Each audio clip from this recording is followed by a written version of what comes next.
Kami meminta hak kami.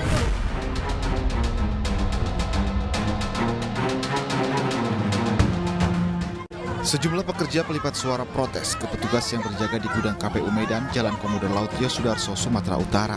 Mereka protes karena upah belum dibayarkan hingga Jumat sore, padahal petugas KPU menjanjikan akan diberikan pada Jumat pagi.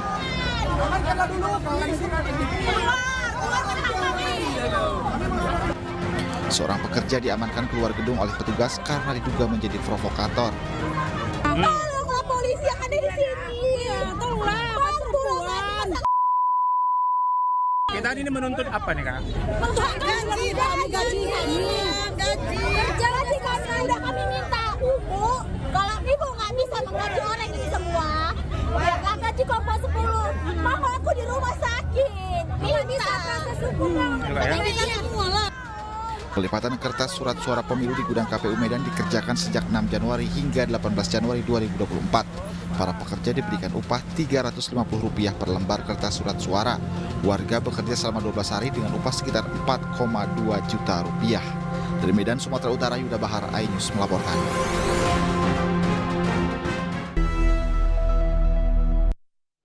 Pemirsa, kebakaran menghanguskan sebuah rumah di Perumahan Chandra Asri, Kabupaten Gianyar, Bali. Akibat kebakaran, penghuni rumah yang merupakan lansia tewas terperangkap api.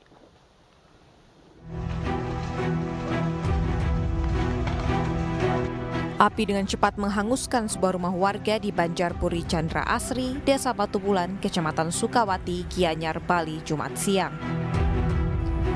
Ganasnya api hanguskan seluruh bangunan rumah hingga tak bersisa. Dibutuhkan 6 unit mobil pemadam kebakaran hingga api berhasil dipadamkan. Api juga menewaskan seorang penghuni rumah, Sumantoro, pria 69 tahun, tewas terpanggang di kamar mandi. Saat kejadian, korban berada seorang diri di dalam rumah dan tak bisa melarikan diri karena sedang mengalami stroke. Sampai kami di lokasi, kami sudah menyisir lokasi dan memang kami temukan ada satu jenazah dari warga yang terjebak dalam kebakaran ini. Dan kami menunggu Inafis dari Polres Gianyar untuk melakukan identifikasi dan selanjutnya menunggu persetujuan keluarga apakah hari ini akan dikubur atau kami titip di Sanjiwani Gianyar. Saat ini, polisi masih menyelidiki penyebab kebakaran. Kerugian akibat peristiwa ini ditaksir mencapai miliaran rupiah. Dari Gianyar, Bali, Ketut Catur Kusumaningrat, iNews melaporkan.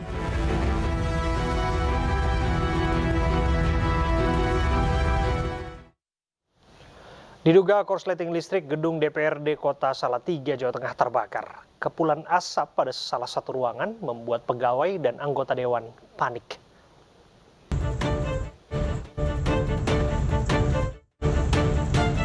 Kepanikan terjadi di gedung DPRD Kota Salatiga, Jawa Tengah saat kebakaran terjadi. Pegawai dan anggota dewan yang sedang beraktivitas di dalam gedung langsung berlarian keluar gedung saat mengetahui ada kebakaran di lantai 2 gedung tersebut. Kebakaran terjadi di lantai 2 gedung DPRD, tepatnya di ruang Komisi A. Api diduga akibat korsleting listrik pada salah satu alat elektronik. Jadi korsletnya itu di kabel lama di AC, ada 2 kabel AC yang kena. Tapi untung cepat ditangani. Jadi secara dini diketahui dari asap yang mengepul banyak. Ternyata setelah ke dalam udah ada api, langsung cepat-cepat teman-teman dari Satpol itu memakai apar untuk mematikan. Asap pekat menjadi salah satu kendala bagi petugas pemadam kebakaran. Api akhirnya berhasil dipadamkan setelah 10 menit. Dari Kota Salatiga, Jawa Tengah, Lurisa Luli, iNews melaporkan. Sebuah truk terbuka yang mengangkut rombongan peziarah terguling di kawasan Saguling, Kabupaten Bandung Barat, Jawa Barat. Akibat peristiwa tersebut, 6 orang tewas, sedangkan puluhan lainnya luka-luka.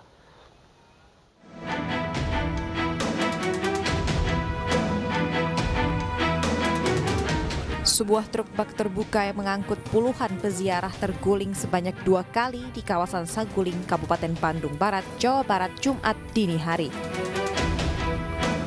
Diketahui puluhan peziarah ini telah mengikuti haul di Cianjur. Saat perjalanan balik ke Cibongkor, truk melewati jalanan curam hingga tiba-tiba oleng dan terguling 2 kali.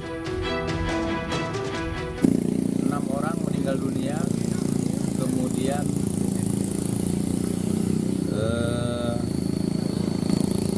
orang luka berat dan 14 luka ringan. Untuk sementara korban meninggal dunia sudah diboyong ke rumah, kemudian untuk 13 orang dirawat di Rumah Sakit Hasan Sadikin, kemudian 5 orang di Rumah Sakit Kawaluyaan, kemudian 4 orang di Klinik Asifa Saguling dan 2 orang sudah kembali ke rumah. Kasus ini dalam penanganan unit Laka Lantas Polres Cimahi untuk penyelidikan lebih lanjut. Dari Kabupaten Bandung Barat, Jawa Barat, Yuwono Wahyu, iNews melaporkan. Dinas Bina Marga dan Sumber Daya Air Kota Bekasi menutup sementara Jembatan Cipendawa, Kota Bekasi, Jawa Barat. Penutupan akibat struktur jembatan yang amblas dan dinilai membahayakan pengendara yang melintas. Belakangan diketahui amblasnya jembatan akibat hilangnya puluhan baut yang dicuri.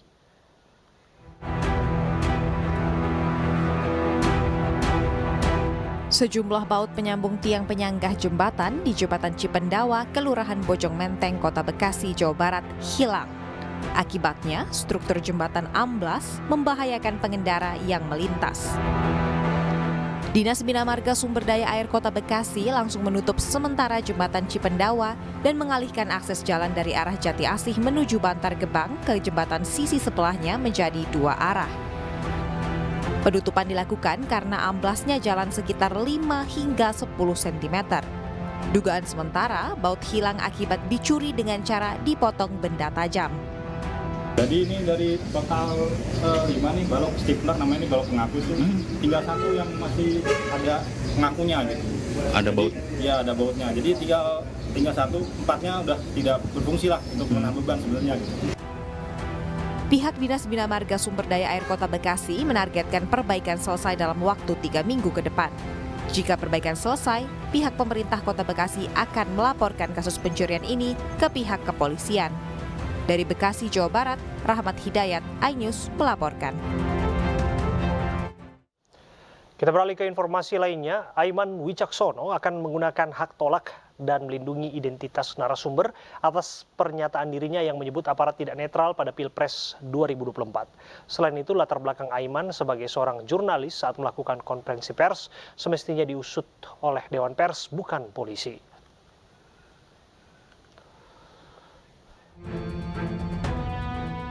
Juru bicara TPN Ganjar Mahfud, Aiman Wicaksono kembali mendatangi penyidik di Treskrim Polda Metro Jaya untuk memenuhi pemeriksaan kedua kalinya terkait pernyataan Polri tidak netral.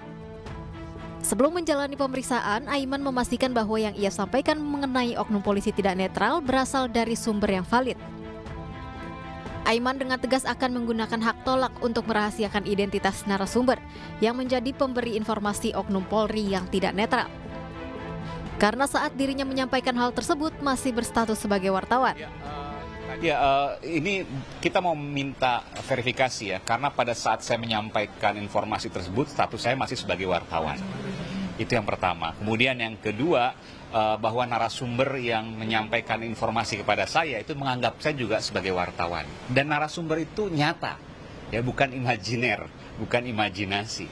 Nah, nanti biarkanlah Dewan Pers yang akan melakukan verifikasi itu. Maka saya akan menggunakan hak tolak untuk tidak menyampaikan narasumber saya. Karena saya yakin orang-orang yang menyampaikan informasi kepada saya dan menganggap saya sebagai wartawan ini adalah orang-orang yang baik. Orang-orang yang ingin tetap berada pada jalur yang baik gitu ya. Oleh karena itu mereka membantu untuk mengingatkan, sehingga saya wajib melindungi identitas mereka. Lebih lanjut, artikel yang memuat adanya unsur ketidaknetralan aparat juga dibuat oleh media nasional yang sempat dituntut. Namun Dewan Pers menyatakan bahwa majalah Tempo tidak bersalah. Dengan demikian, tim hukum TPN Ganjar Mahfud juga melaporkan hal ini ke Dewan Pers agar bisa ditentukan apakah hal ini merupakan tindak pidana atau bukan. Karena perlu diingat bahwa pada saat Saudara Aiman menyampaikan kritik tadi ya, itu Saudara Aiman masih berstatus sebagai wartawan. Nah, karena itu menjadi kewenangan dari Dewan Pers untuk menilai apakah apa yang dikerjakan oleh Saudara Aiman ini merupakan tindak pidana atau tidak. Nah, karena itulah kami melaporkan terlebih dahulu kepada Dewan Pers untuk Dewan Pers akan mengklarifikasi nanti, termasuk kepada sumber yang dimintai keterangan oleh saudara Aiman dalam menyampaikan pernyataannya tersebut. Sebelumnya Polda Metro Jaya menerima 6 laporan terhadap Aiman. Buntut dari pernyataan adanya ketidaknetralan aparat pada Pilpres 2024 dengan mendukung salah satu paslon. Dari Jakarta, Chamar Haenda, Yudi Richard, Pandu Priyo, iNews melaporkan. Pemirsa, untuk mengetahui perkembangan terkini mengenai pemeriksaan Aiman Wicaksono terkait pernyataan Polri tidak netral, kita akan bergabung bersama dengan Nisa Sahib di Polda Metro Jaya. Selamat malam, Nisa. Apakah pemeriksaan masih berlanjut sampai malam hari ini? Baik, Abraham dan juga pemirsa, juru bicara Tim Pemenangan Nasional Ganjar Mahfud Aiman Wicaksono kembali menjalani pemeriksaan di Polda Metro Jaya pada Jumat ini 26 Januari 2023. Seperti diketahui, Aiman Wicaksono menjalankan pemeriksaan sebagai saksi atas dugaan penyebaran hoaks tentang tudingan aparat Polri yang tidak netral pada pemilu 2024 yang menjeratnya. Pada hari ini pihak kepolisian hanya memeriksa Aiman saja tanpa ada saksi-saksi lainnya. Pada pemeriksaan kali ini Aiman hadir didampingi advokat yang tergabung dalam Baki Gama 03 dan juga tim hukum TPN Ganjar Mahfud serta para relawan-relawan. Aiman menganggap kehadiran mereka sebagai bentuk dukungan pada Aiman karena ini bukan lagi persoalan pribadi. Ini merupakan pemeriksaan kedua bagi Aiman Wicaksono yang terjerat kasus ini, dan saat ini Aiman masih menjalani pemeriksaan di Polda Metro Jaya yang dilakukan oleh Reserse Kriminal Khusus. Dan dalam kasus ini terdapat 6 pelapor yang melaporkan Aiman Wicaksono berdasarkan dengan ujaran kebencian. Aiman sempat mengatakan dirinya tidak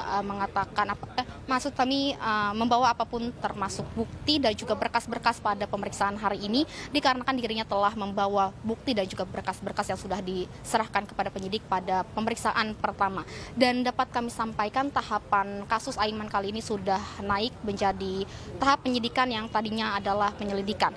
TPN Ganjar Mahfud juga berharap kepolisian tidak meneruskan kasus ini lagi dikarenakan takutnya akan menjadi cacat demokrasi dan juga dapat membuat masyarakat takut untuk buka suara atau mengkritisi hal-hal yang dianggap mengganggu pemilu 2024 terlebih berkaitan dengan netralitas aparat. Dan dalam kesempatan kali ini Aiman Wicaksono juga mempertanyakan alasan polisi mengapa masih menindaklanjuti laporan tersebut. Menurutnya isu netralitas aparat penegak hukum ramai dibahas oleh publik selama tahapan pemilu 2024. Dan Aiman dengan tegas akan menggunakan hak tolak untuk merahasiakan identitas narsumnya yang menjadi pemberi informasi terkait netralitas Polri. Dikarenakan dirinya menyampaikan hal tersebut masih berstatus wartawan. Dan sampai malam ini kami masih menunggu dan nantikan hasil dari pemeriksaan Aiman Wicaksono ini, apa saja pertanyaan yang dilontarkan oleh penyidik dan juga update-update terbaru atas kasus ini. Abraham. Nisa, ada informasi sampai pukul berapa pemeriksaan akan dilakukan?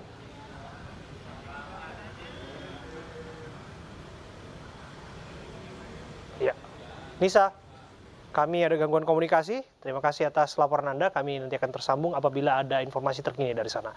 Pemirsa,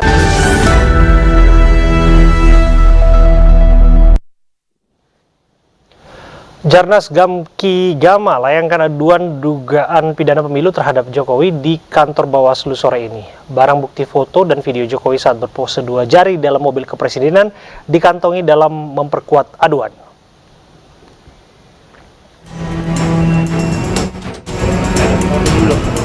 Jaringan aktivis nasional Gerakan Angkatan Muda Kristen Indonesia Ganjar Mahfud membuat laporan pengaduan kepada Bawaslu terkait dugaan pidana pemilu terhadap Presiden RI Joko Widodo di kantor Bawaslu, Jakarta Pusat.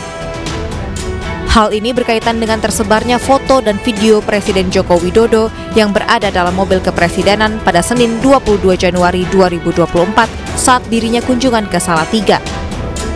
Terlihat Jokowi menunjukkan pose 2 jari yang disinyalir sebagai simbol dukungannya terhadap paslon 02 Prabowo Gibran. Jokowi dianggap menggunakan fasilitas negara dan bukan merupakan tim pemenangan Prabowo Gibran saat berpose 2 jari tersebut.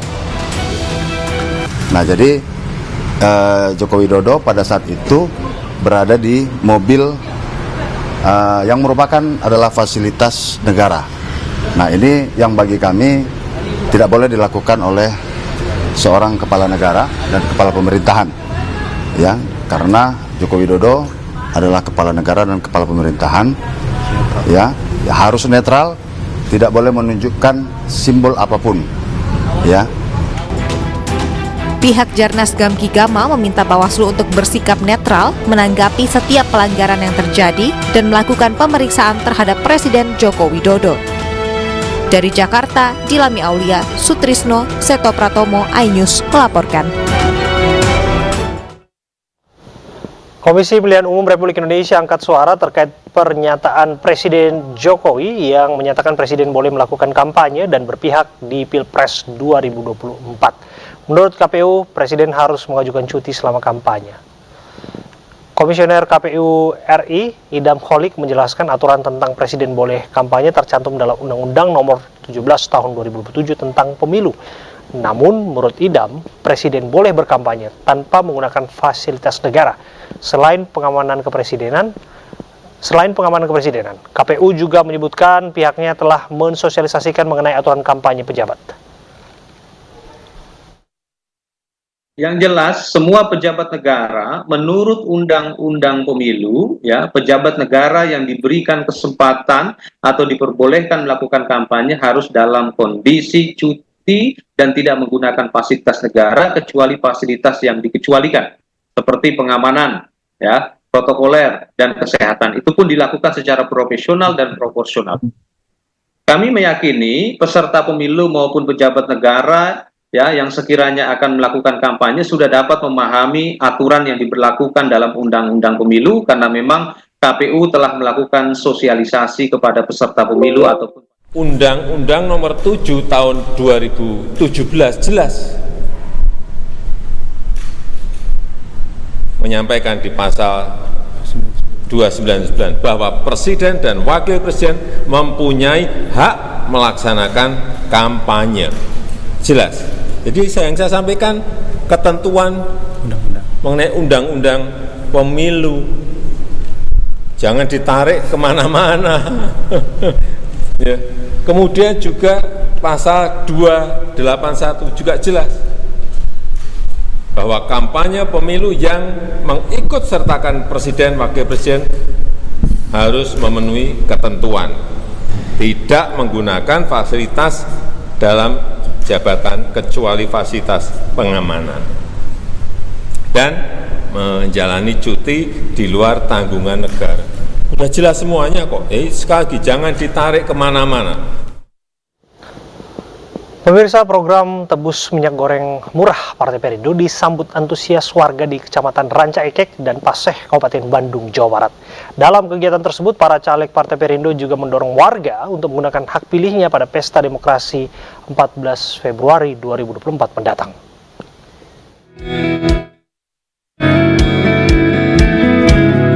Bersama Caleg DPRD Kabupaten Bandung Andre Sulistiono, Abdul Halik Ahmad, dan Caleg DPR RI Daerah Pemilihan Jawa Barat II menggelar tebus murah minyak goreng. Warga Kampung Pesantren RW 02 Desa Bojongloa Ranca Ekek, Kabupaten Bandung dapat menebus 1 liter minyak goreng seharga Rp5.000. Alhamdulillah, mendapat murah. Kadang-kadang saleper, kadang-kadang lebih.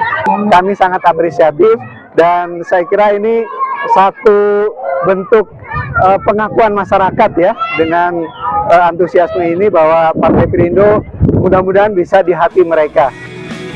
Bazar minyak murah juga digelar di Kampung Pabean, Desa Cipaku, Kecamatan Paseh, Kabupaten Bandung, Jawa Barat. Program Partai Perindo ini selalu mendapat sambutan hangat dari warga.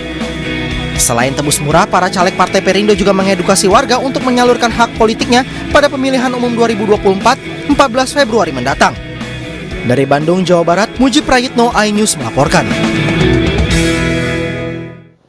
Bantuan sosial atau bansos menjadi polemik karena dianggap sebagai alat mendulang suara. Wakil Presiden Ma'ruf Amin meminta masyarakat melapor ke Bawaslu jika menemukan bansos berstiker salah satu paslon di Pilpres 2024. Kebijakan penyaluran bantuan sosial atau bansos menuai polemik karena dilakukan saat masa kampanye. Sejumlah pihak menilai bantuan sosial dijadikan alat politik untuk mendulang suara di Pilpres 2024. Salah satunya terkait adanya bansos berstiker paslon nomor urut 2 yang viral di media sosial.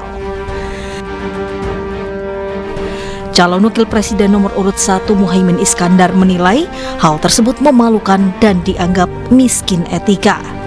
Itu memalukan, menunjukkan kemiskinan etis, kemiskinan etika. Jadi saya juga minta kepada caleg-caleg pendukung Amin, kepada para pendukung Amin, jangan menumpang hak rakyat. Justru kita harus membantu bansos untuk tersalur kepada yang berhak tanpa menumpanginya. Sementara itu, Wakil Presiden Ma'ruf Amin meminta masyarakat mengadu ke Bawaslu jika menemukan bantuan sosial yang berstiker salah satu pasangan calon. Masalah-masalah yang berkait dengan pemilu, kampanye, ada beras, bansos, ada gambar, itu saya kira supaya disampaikan kepada Bawaslu saja.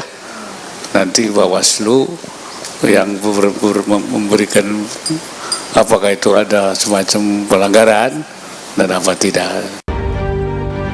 Anggaran bantuan sosial di tahun 2024 paling tinggi dibandingkan anggaran bansos 2021 hingga 2023, di mana Indonesia tengah dikebuk pandemi COVID-19. Pada tahun politik 2024, anggaran bansos mencapai 496,8 triliun rupiah.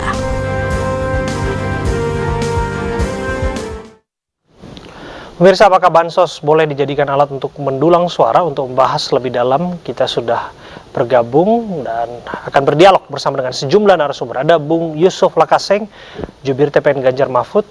Ada Bung Fritz Edward Siregar, Tim Hukum dan Advokasi TKN Prabowo Gibran, dan Aska Abdi Amrurobi, Sekjen KSIP.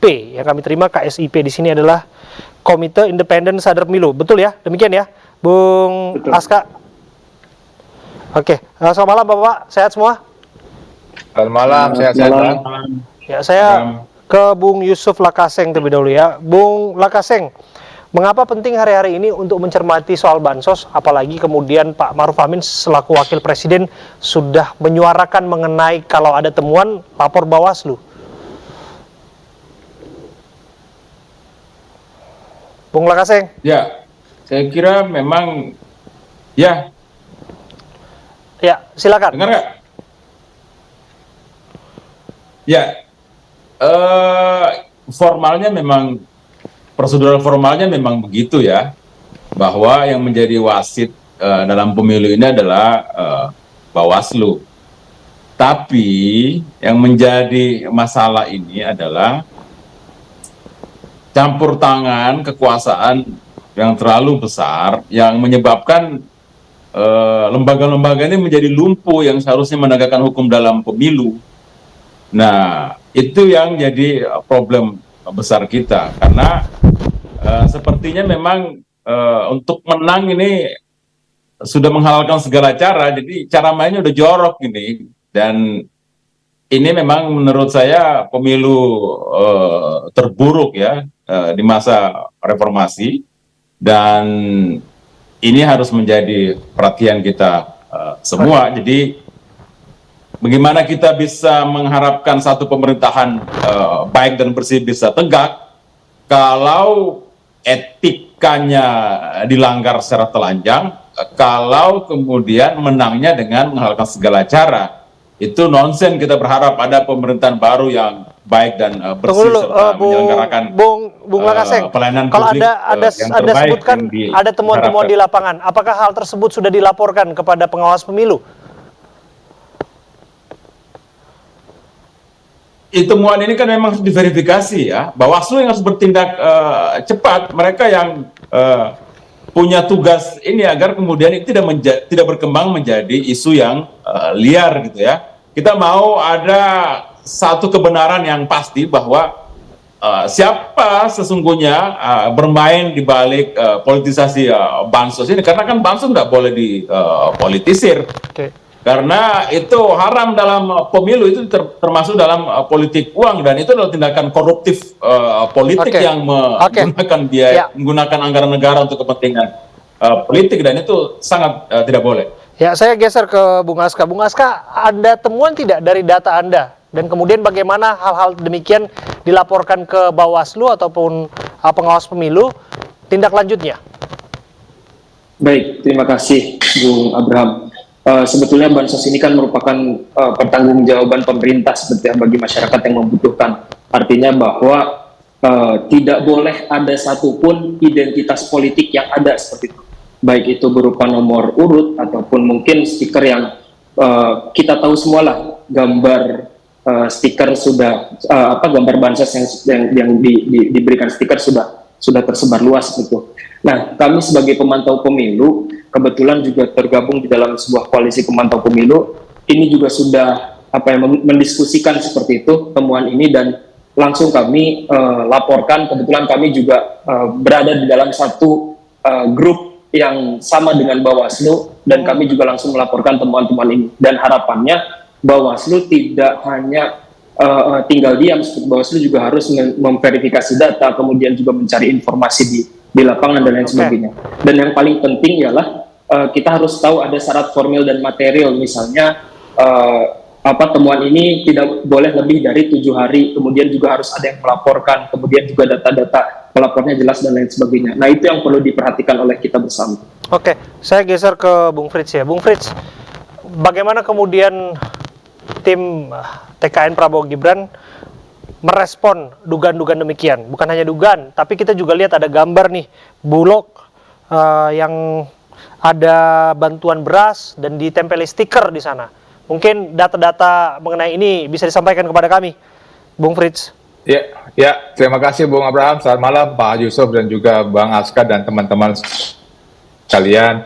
Pertama-tama kami harus menyatakan bahwa Prabowo Gibran tidak pernah melakukan bansos dengan melakukan beras dengan ditempelkan stiker Prabowo Gibran.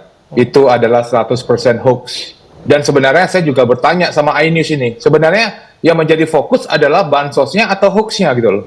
Apakah seandainya kalau ada beras di rumah saya, kemudian saya tempel gambar 1 dan 03 dan kemudian saya sebarkan, bukankah itu juga mungkin dilakukan?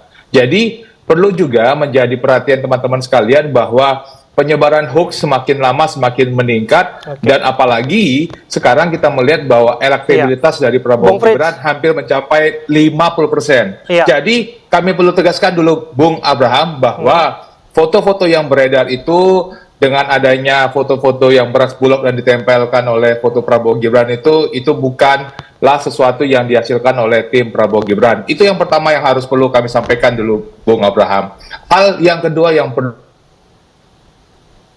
kami sampaikan adalah bahwa sebuah bansos itu merupakan sebuah persetujuan dari DPR oleh Dewan Perwakilan Rakyat terkait dengan anggarannya. Dan juga itu adalah anggaran yang sudah disetujui oleh partai-partai. Partai yang pendukung 1 dan juga pendukung 3 mendukung terkait dengan bagaimana bansos tersebut diberikan. Itu kan adalah anggaran yang telah disetujui juga oleh APBN.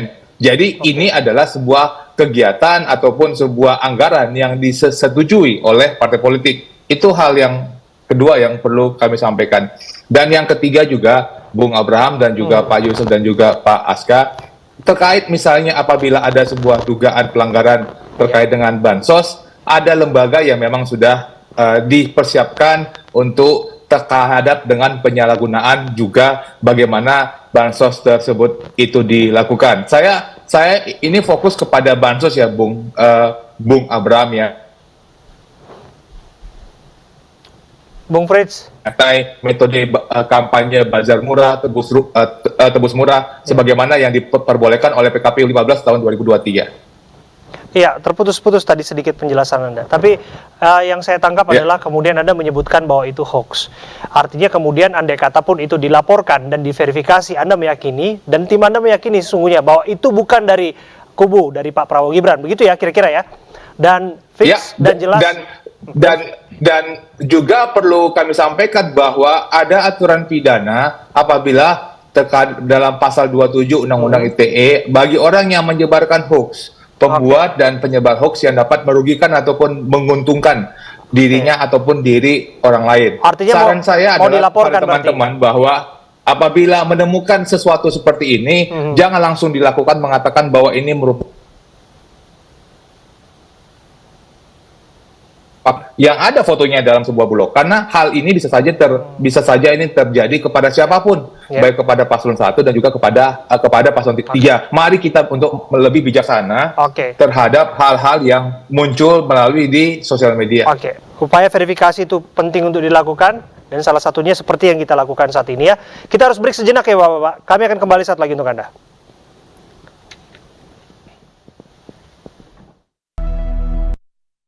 Ya, kita lanjutkan kembali berdiskusi dengan Bung Aska dan Bung Frits, termasuk juga Bung Lakaseng.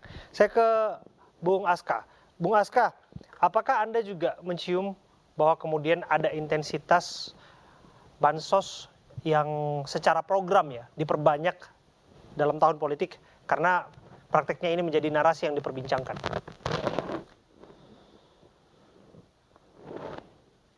Bung Aska. Kembali tadi yang saya sampaikan ya, suara saya terdengar? Ya, terdengar. Silakan, Bung. Oke. Ya, seperti yang saya tadi sampaikan ya, bahwasannya sebetulnya kan bansos ini merupakan sebuah pertanggungjawaban pemerintah. Artinya kapanpun sebetulnya bisa saja dilaksanakan. Namun memang hal yang menjadi catatan ialah terkait dengan tadi saya setuju waktu seperti ya. Ini adalah waktu-waktu yang justru rawan, yang kita juga belum tahu apakah penilaian masyarakat itu akan bersifat positif ataupun negatif. Namun dalam prinsipnya bahwa kita harus tetap menagih janji pejabat-pejabat negara untuk memastikan bahwa mereka bekerja dengan atau sesuai dengan prinsip-prinsip yang ada. Artinya harus bersifat netral, kemudian juga harus tepat sasaran dan lain sebagainya. Jangan sampai program ini justru lebih dipolitisasi. Nah, yang menjadi Kalau dalam posisi ini kan serba sulit juga. Kalau dikatakan bahwa bansos memang diberikan untuk menolong rakyat, untuk membantu rakyat menjadi jaring pengaman mereka di masa-masa sulit. Bagaimana Anda menilainya? Apakah kemudian dengan argumentasi bahwa bansos bisa dipolitisasi, maka kemudian hak rakyat bisa dikorbankan begitu saja? Ya, pastinya ya. Kalau misalnya kita menggunakan teori yang disampaikan oleh Mada Sukmajati dan Aspinal bahwa salah satu bentuk dari politik uang adalah pork barrel politik seperti itu ya, program-program pemerintah yang justru dipolitisasi oleh pasangan atau calon tertentu seperti itu. Itu yang kita tidak inginkan seperti itu ya. Kita bisa melihat bahwa seorang pasangan calon itu bisa menang secara legal. Namun yang menjadi catatan, apakah menang itu didukung oleh respon publik yang positif seperti itu, legitimasi publik yang positif.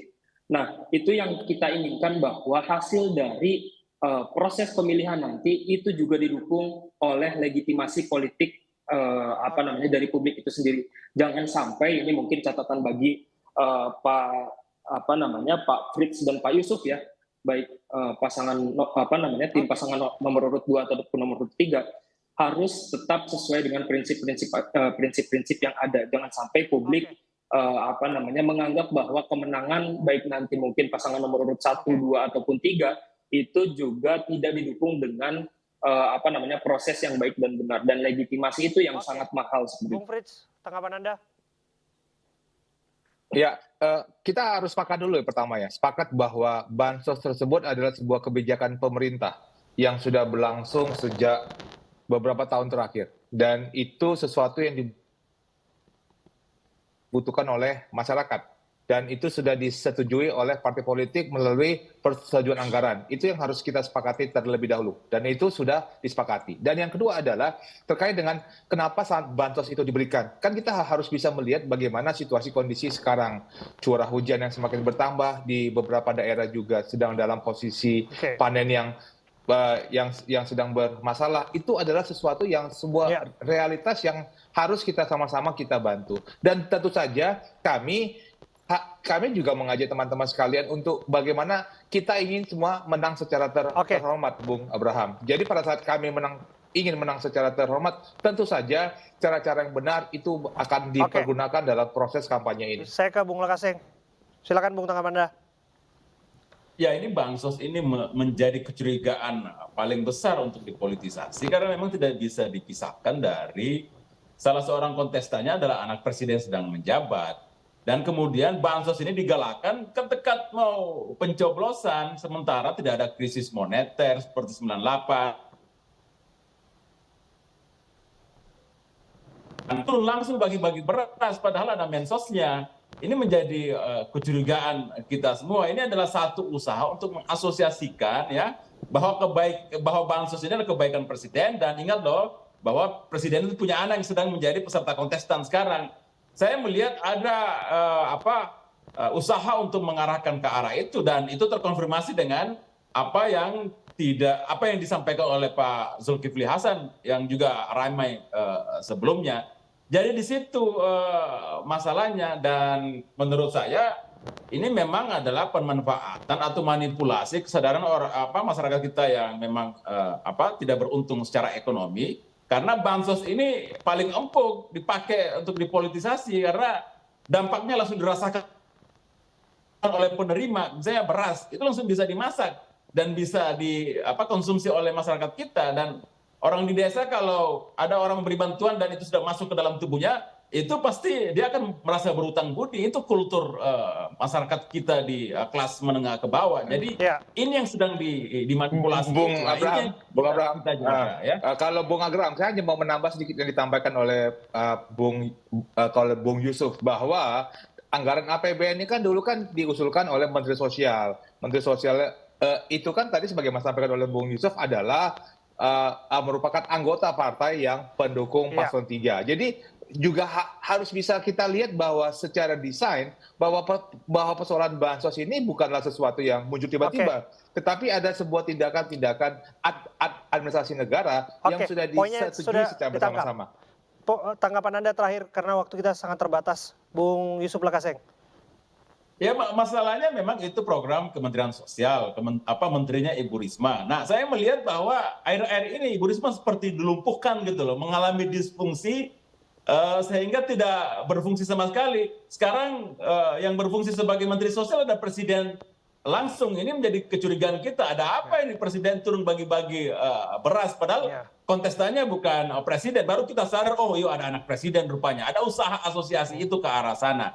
Dan itu yang kita sayangkan karena itu mendowngrade marwah Presiden yang seharusnya berdiri di atas semua kontestan politik, malah menjadi partisan, bahkan tim sukses. Itu yang kita sayangkan ya. Sayang sekali ya waktu kita. Tapi kami ucapkan terima kasih atas kehadiran Bapak-bapak semua. Bung Aska, Bung Fritz, dan juga Bung Yusuf Lakaseng sudah hadir dan berdialog bersama dengan kami. Terima kasih Bapak. Pemirsa, relawan Ganjar Mahfud di Pati, Jawa Tengah terus melakukan sosialisasi kreatif kepada masyarakat untuk pemenangan Pilpres Februari mendatang. Salah satunya dengan memasang bendera raksasa di sebuah menara setinggi 40 meter.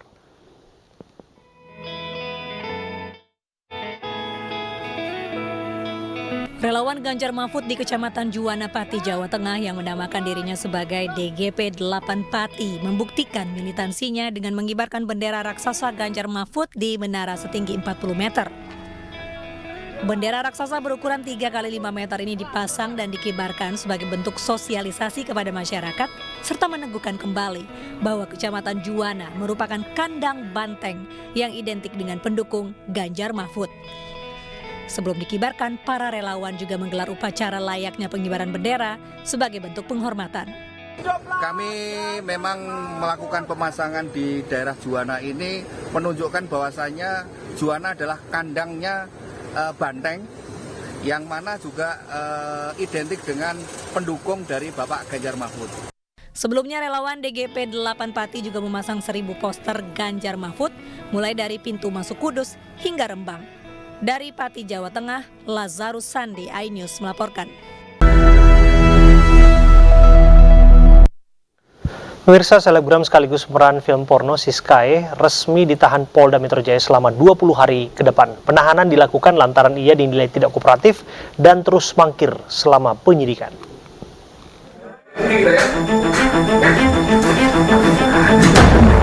Setelah diperiksa penyidik Subdit Siber Ditreskrimum Polda Metro Jaya, Siskae resmi ditahan selama 20 hari ke depan. Penahanan dilakukan bertujuan untuk memudahkan penyidikan kasus film porno yang menyeret Siskae. Karena saudari S patut diduga atau disangka melakukan tindak pidana dengan sengaja atau dengan persetujuan dirinya melakukan kegiatan-kegiatan yang bermuatan pornografi. Selain itu, pengacara Siskae, Tovan Agung Ginting, telah mengajukan surat penangguhan penahanan untuk Siskae. Penangguhan penahanan diajukan dengan alasan Siskae sedang menderita gangguan jiwa. Ada pertimbangan yang mungkin kita akan mohonkan kepada Bapak Wadir, kepada Dir Reskrimsus Polda Metro Jaya, itu terkait karena Siskae juga sedang mengalami sakit. Ada sakit yang memang menurut informasinya, tapi kita belum menerima surat dari rumah sakit bahwasanya Siskanya ada mengalami gangguan jiwa, seperti itu dia.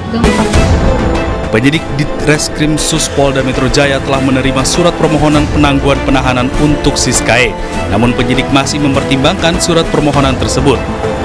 Sebelumnya, selebgram sekaligus pemeran film porno dalam kasus rumah produksi film porno di Jakarta Selatan, Siskae, dijemput paksa oleh penyidik di salah satu apartemen di kawasan Sleman, Yogyakarta pada Rabu pagi.